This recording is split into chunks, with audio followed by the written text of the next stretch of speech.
Olá, pessoal. Somos do Movimento Construindo Cidadania e estamos aqui hoje para mais um bate-papo sobre as eleições municipais. Me acompanham nesse dia a Drica, que é psicóloga, gestora municipal da saúde, vereadora, artesã, militante, o companheiro Anísio, militante das causas dos negros, do trabalhador rural desde a adolescência, da pastoral da terra, do movimento sindical, vanguardista, que esteve ao longo de toda a sua vida envolvido com as causas e demandas do trabalhador chapadense, né? Um prazer tê-los aqui, Anísio, Drica, né? Como nós combinamos, então, a gente vai discutir um pouco mais detidamente aí aquela carta que nós fizemos sobre o nosso posicionamento de grupo em relação às eleições municipais. Tudo bem? Então, a gente espera que vocês se inscrevam no nosso canal, curta a nossa página aí no Facebook e acompanhe as nossas próximas publicações. Pretendemos aí trazer também interlocutores externos, né? Pessoas de importância aí no cenário político municipal, no cenário político estadual, no cenário político nacional, para fazer esse bate-papo com a gente, que nós entendemos que é muito importante para a gente trazer, agregar e somar ao processo eleitoral, ao processo político, entendendo aí que se nós tivermos uma eleição melhor, mais ética, mais limpa, né, certamente isso também vai impactar na gestão futura, né? O processo eleitoral, a forma que se dá o processo eleitoral, ele é fundamental para que a gente também tenha um processo de gestão que atenda às expectativas aí do povo chapadense. Então, o Anísio agora vai falar um pouco sobre os aspectos históricos das eleições municipais de Chapada do Norte, toda a sua vivência política aí. Na sequência, eu falo um pouco sobre o posicionamento do nosso grupo e a Drica encerra trazendo aí o que a gente entende ser importante como compromisso público a ser assumido pela gestão municipal, compromissos esses que nós estaremos vigilantes e acompanhando ao longo de toda a gestão municipal, né? Então, passo a palavra aí para o companheiro Anísio. Companheiros aí, companheiras e companheiros, querido povo de Chapada do Norte, fica aqui então as nossas saudações. E para entender o processo político que se desenvolve hoje em Chapada do Norte, é preciso fazer uma retrospectiva na história. A política de Chapada do Norte, ela começa a ser desenhada da forma como muita gente concebe, principalmente os mais velhos, ainda no final da década de 70, início dos anos 80. E ali surge a Arena 1, a Arena 2, e imediatamente, né, surge aqui em Chapada do Norte aquela disputa entre Tampa e entre Balaio.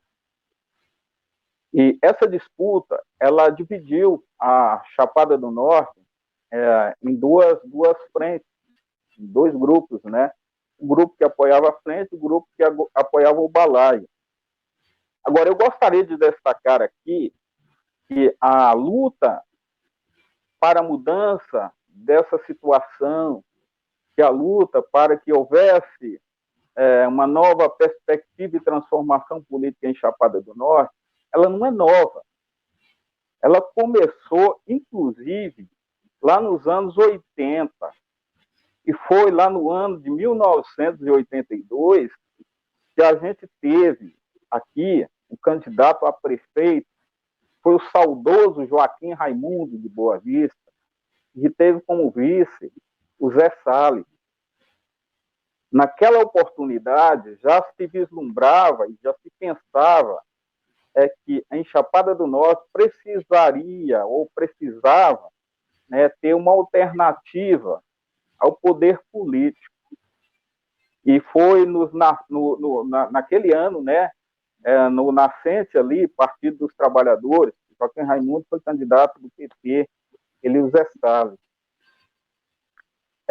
No ano de 1988, dando continuidade, né, aí, novamente, há um grupo que tenta contestar essa situação de Tampa e Balaio, também esse grupo ligado ao PT, e que teve como candidato a prefeito naquela época o Vicente de Zinha, lá de Boa Vista, e eu fui o candidato a vice na chapa dele, em 1988.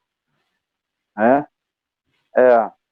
Então, só para dizer, né, que a gente tem valorosas pessoas que sempre pensaram que a alternância do poder em Chapada do Norte ela precisaria, né, de ser rompida com um grupo que pensasse diferente. Tá? Bom, em 1992, aí tem uma nova configuração política, e aí aquela disputa que havia entre Tampa e Balai, ela então ganha uma nova configuração, porque aí então dois primos, né, começam a disputar o poder em Chapada do Norte, tá certo? Só que lembrando que naquele mesmo ano de 1992,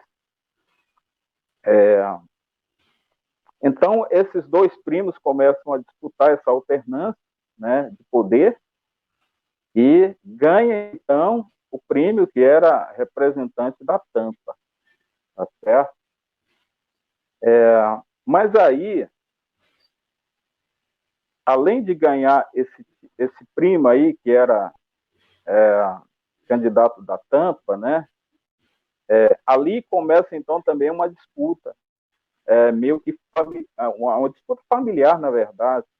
Aí só voltando aqui um pouco no tempo aqui, né?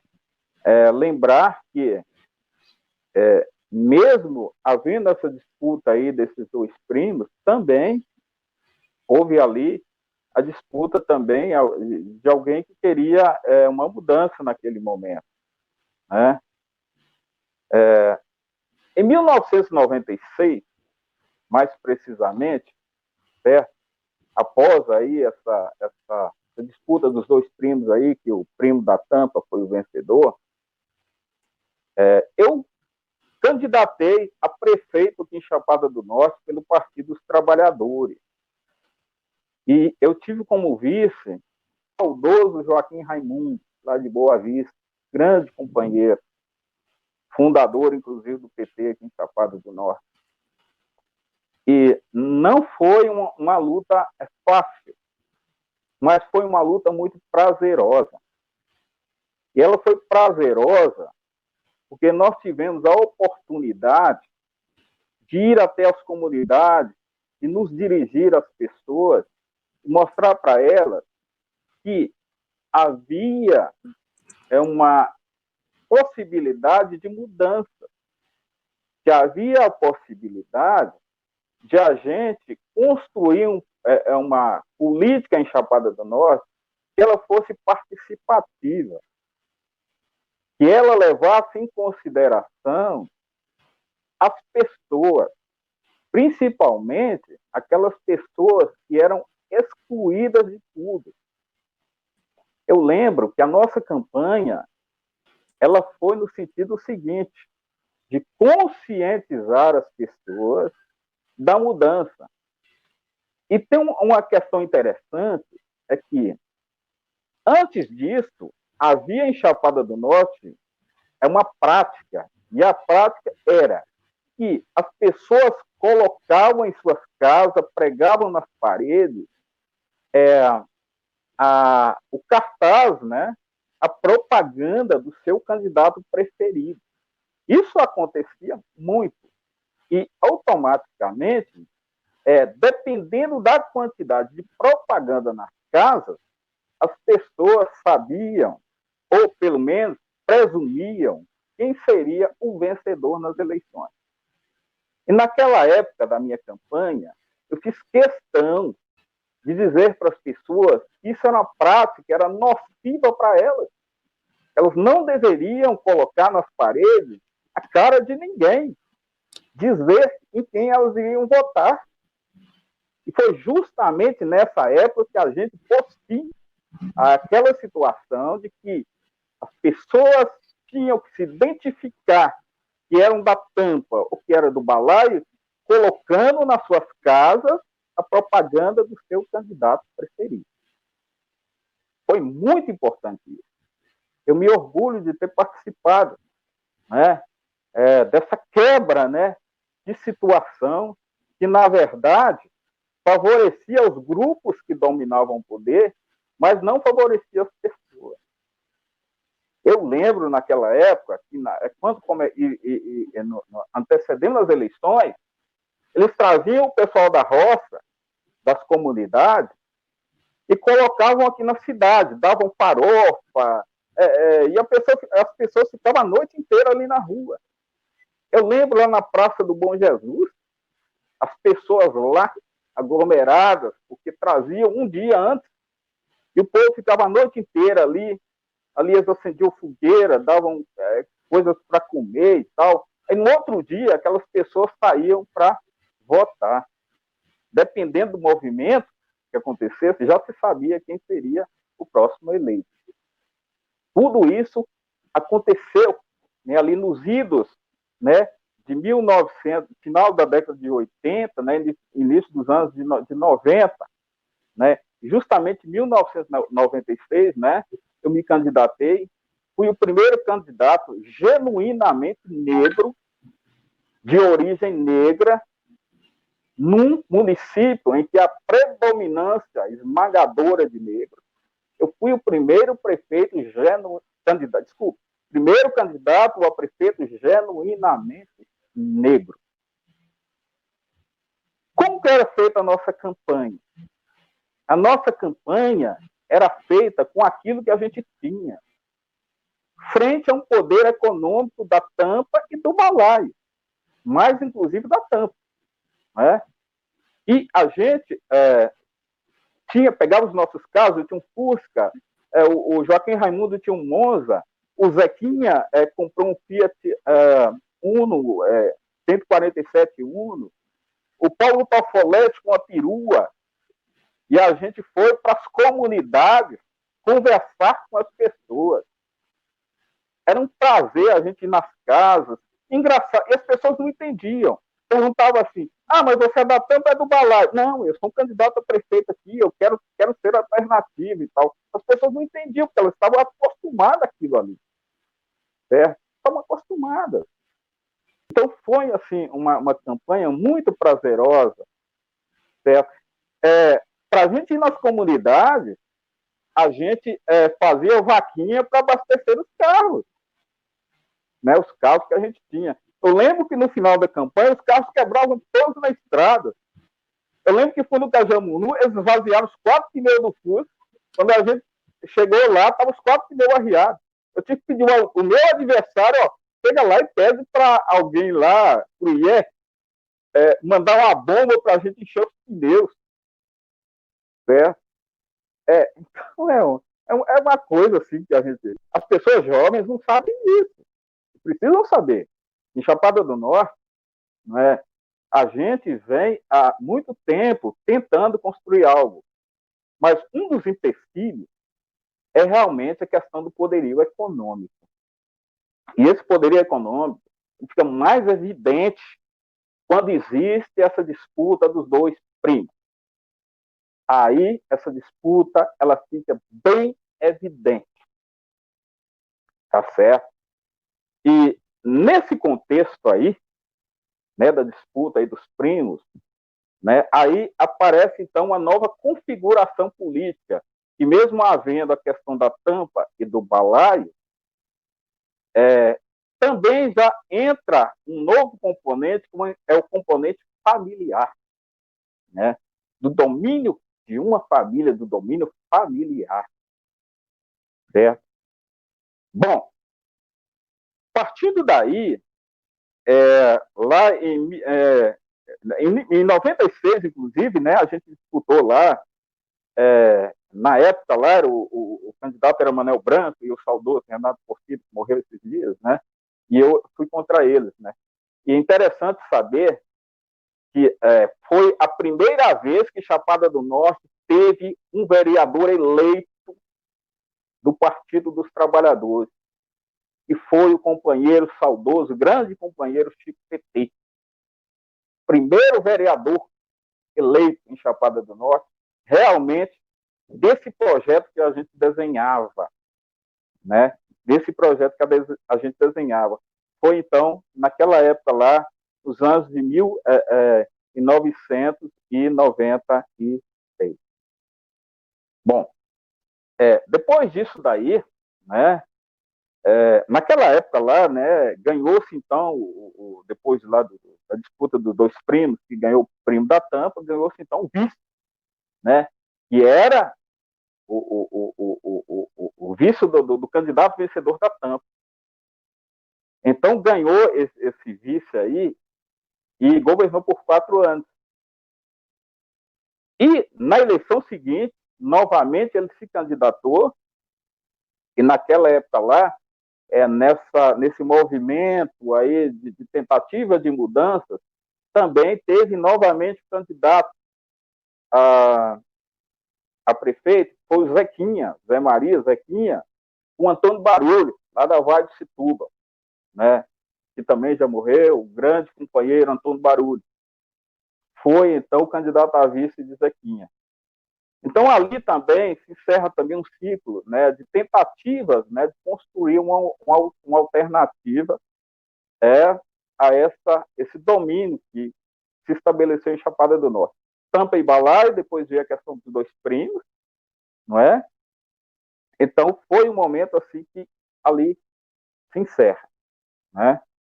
Bom, partindo disso daí, a gente pôde perceber, né, que esse primo que foi vencedor da Tampa, né, depois o vice foi eleito e novamente reeleito. Novamente reeleito. Certo? Aí, logo após, há novamente a disputa dos dois primos. E aí ganha o primo que era representante do balaio, né? Que era representante do balaio, né? E esse primo aí, a gente já falando de alternância, né, do poder, né? Esse primo que era do balaio, né, são primos e ainda cunhados. Ele ganha e governa 4 anos e posteriormente ele é reeleito, né? Ele é reeleito, certo?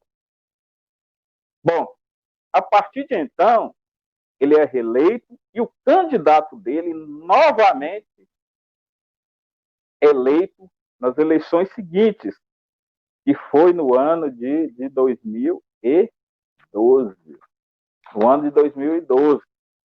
Né? Bom, o que a gente pode tirar de tudo isso daí? É que em Chapada do Norte, o poder, né, ele sempre se alternou de uma forma a que aquelas pessoas que detêm o poder de governar, de politicamente se impor, estão dentro do mesmo grupo familiar, ou dentro do mesmo grupo político. Nunca houve nada diferente disso. São mais de 30 anos. Quando a gente começou esse movimento, foi há mais de 30 anos atrás. A gente tentou construir, então, essa alternativa. Então, esses grupos, há mais de 30 anos, eles vêm, então, dominando a política de Chapada do Norte. E o que a gente pode perceber é o seguinte, que de um determinado tempo para cá, prevaleceu-se muito, decisivamente, poder econômico. Poder econômico para submeter as pessoas, poder econômico para pegar a administração pública como extensão dos seus negócios. Sempre, sempre foi assim. A partir daquele momento, né, se impôs, então, o poder econômico acima de tudo. Eu lembro que numa reunião dos sindicatos trabalhadores rurais, um prefeito que ganhou em 2 mandatos me disse: rapaz, para ser candidato a prefeito em Chapada tem que ter dinheiro. Ele me disse numa reunião lá no Salão dos Sindicatos Trabalhadores Rurais. Então, observe, minha gente, observe o povo de Chapada do Norte. Se a gente não tiver dinheiro, para eles, a gente não tem condição de ser nada. E eles impõem isso na cabeça das pessoas. Que para ser algo em Chapada do Norte tem que ter dinheiro. Tem que ter dinheiro. Isso é extremamente nocivo, sempre foi nocivo para a política de Chapada do Norte. Sempre foi nocivo. E continua sendo nocivo até hoje. Então, é preciso que as pessoas comecem a pensar. O pessoal mais velho, inclusive, o que eu estou falando aqui, eles têm conhecimento disso. Se quiserem, bote suas memórias para funcionar e vão ver. O que eu estou falando aqui é tudo verdade. Os mais jovens, talvez, não tenham oportunidade.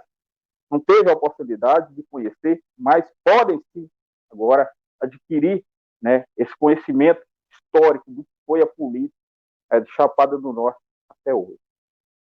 Bom, então ganhou-se, então, né, novamente um candidato aí, que era do segundo primo lá, que governou 2 anos, né, candidatou com ele, né, o que já havia sido 2 anos também, aliás, 2 mandatos, desculpa, 2 mandatos, falei 2 anos, 2 mandatos, havia 2 mandatos governados, né, ele ganhou dele, certo?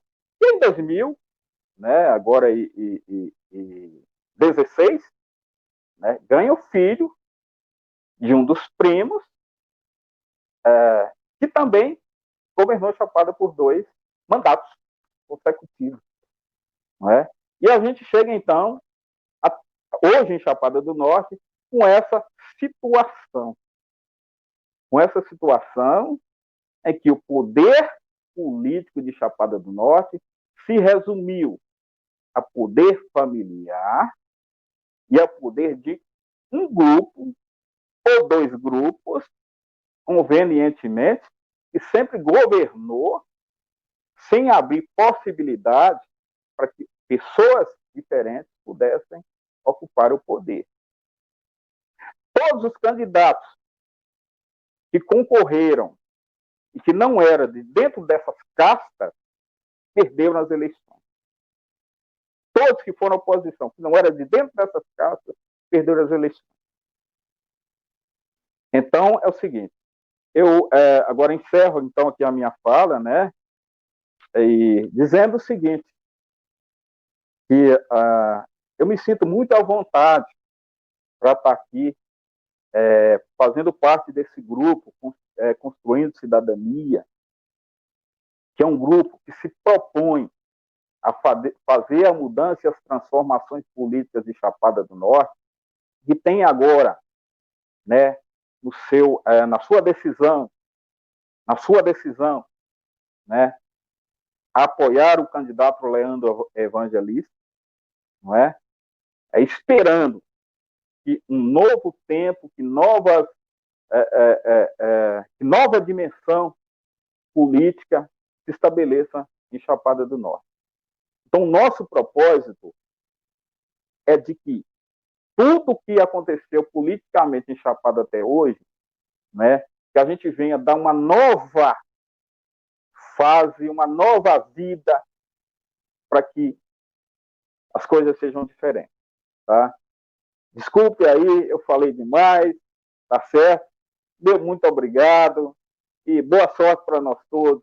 E contamos aí com a compreensão da população, que o povo comece a botar a memória para funcionar e saber que, se nós quisermos mudar a Chapada do Norte, nós temos que dar as mãos, nós temos que pensar principalmente no bem comum, no coletivo.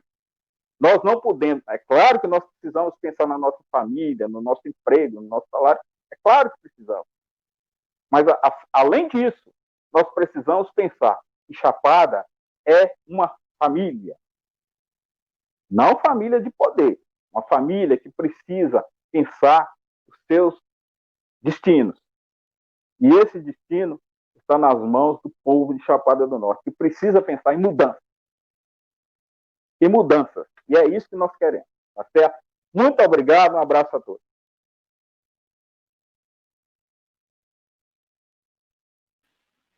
Muito obrigado, Anísio. É sempre muito importante e um grande prazer ouvir, compartilhar com você as histórias, né? Uma história de luta, de militância. Você é um personagem, né? Uma grande figura da política de Chapada do Norte. Chapada deve muito a você, a sua luta, a sua condição é, pioneira, vanguardista de participar dos movimentos. Eu lembro de questões de você envolvido lá na Pastoral da Terra, no sindicato, quando o sindicato era hostilizado, né, onde as pessoas iam para listas de descarte de servidor que participavam dos sindicatos, e graças a esse tipo de movimento, a luta, né, de pessoas como você, é que foi melhorando as condições de trabalho dos nossos migrantes, né, que viviam situações, regimes semelhantes à escravidão e que não era denunciado, que não era criticado. E eu sei o quanto que você foi vítima, né, quanto que você sofreu na pele por ter tido essa postura de defesa incondicional do trabalhador, principalmente do trabalhador negro do Vale do Jequitinhonha, do trabalhador braçal. Então, Chapada deve muito, o Vale do Jequitinhonha deve muito a você, e te ouvir muito não me cansa, não, e eu espero que não canse as pessoas, que elas tenham paciência de ouvir, porque é importante essa história, e ela é bonita, como você falou. É gostoso participar desse movimento. E só dizendo, Aécio, que pois não. Quando a gente candidatou, eu trabalhava na usina, certo? Sim. Depois que eu saí da usina, quando eu fui candidato a prefeito, eu fui trabalhar numa firma terraplanagem, estava em Novo Cruzeiro, pedi para sair no mês de setembro para vir fazer campanha política, a firma exigiu que eu ficasse um mês de aviso prévio, eu tive que ficar um mês de aviso prévio, saí em outubro para vir para cá para tentar fazer campanha política, certo? Aí, posteriormente, depois eu fui candidato novamente, mas aí já trabalhando lá na usina Bonfim, e assim, sempre foi tudo muito difícil para nós, né? Mas, graças a Deus, a gente nunca perdeu esse foco, esse objetivo. Você quer lutar pelo bem comum. Eu tenho a minha família, eu luto pelas minhas coisas pessoais, mas eu luto pelo bem comum. A minha família, as minhas coisas pessoais, elas são importantes. Eu tenho que lutar. Mas, acima de tudo, eu preciso lutar também pelo bem comum. A gente precisa lutar por aquelas pessoas que, às vezes, não têm voz e não têm direito.